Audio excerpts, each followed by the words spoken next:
ಎಲ್ಲರಿಗೂ ನಮಸ್ಕಾರ. ಇವತ್ತು ರಾಮಾಚಾರಿ ಧಾರಾವಾಹಿ ಸಂಚಿಕೆಯಲ್ಲಿ ಏನಾಗುತ್ತೆ ತಿಳಿದುಕೊಳ್ಳೋಣ ಬನ್ನಿ. ಕಿಟ್ಟಿ ಎಲ್ಲ ವಿಚಾರವನ್ನು ಚಾರುಗೆ ತಿಳಿಸುತ್ತಾನೆ.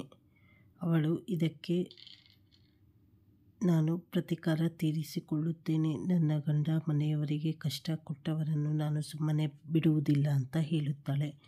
ಕೊನೆಗೆ ವೈಶಾಖನ ಹತ್ತಿರ ಹೋಗಿ ಅವಳಿಗೆ ಕೆನ್ನೆಗೆ ಹೊಡೆದು, ಏನು ನನ್ನ ಗಂಡನಿಗೆ ಹಿಂಸೆ ಕೊಡುತ್ತೀಯಾ, ನಮ್ಮನ್ನು ದೂರ ಮಾಡುತ್ತೀಯಾ, ಇದು ನನ್ನ ಮೈದನನಿಗೆ ನೀನು ಕಷ್ಟ ಕೊಟ್ಟಿದ್ದು ಅಂತ ಹೇಳಿ ಚೆನ್ನಾಗಿ ಹೊಡೆಯುತ್ತಾಳೆ.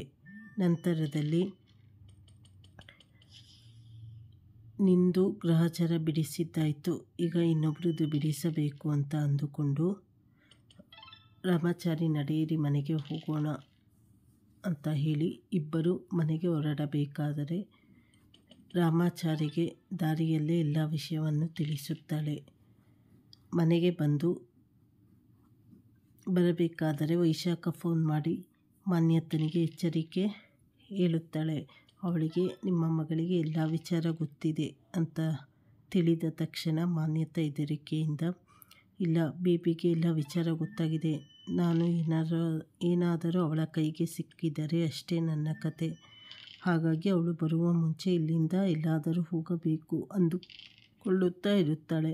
ಅಷ್ಟೊತ್ತಿಗೆ ಚಾರು ರಾಮಾಚಾರಿ ಇಬ್ಬರು ಮನೆಯೊಳಗಡೆ ಬರುತ್ತಾರೆ. ಬಂದಾಗ ಜೈಶಂಕರ್ ಅವರಿಗೆ, ಎಲ್ಲಿ ಡ್ಯಾಡಿ ಮಮ್ಮಿ ಕಾಣಿಸುತ್ತಾ ಇಲ್ಲ ಅಂದಾಗ, ನಿಮ್ಮ ಮಮ್ಮಿ ಎಲ್ಲೋ ಕಾರಿಂದ ಬಿದ್ದಲಂತೆ, ನಾಯಿ ಅಟ್ಟಿಸ್ಕೊಂಡು ಬಂತು, ಗಾಯ ಆಗಿದೆ, ರೂಮಲ್ಲಿದ್ದಾಳೆ ಅಂತ ಹೇಳಿದಾಗ, ಹೌದಾ ಅಂತ ಹೇಳಿ ರೂಮಿನ ಹತ್ತಿರ ಹೋಗಲು ಶುರು ಮಾಡುತ್ತಾಳೆ. ಇದು ಇವತ್ತಿನ ಸಂಚಿಕೆಯಲ್ಲಿ ನಡೆಯುತ್ತದೆ.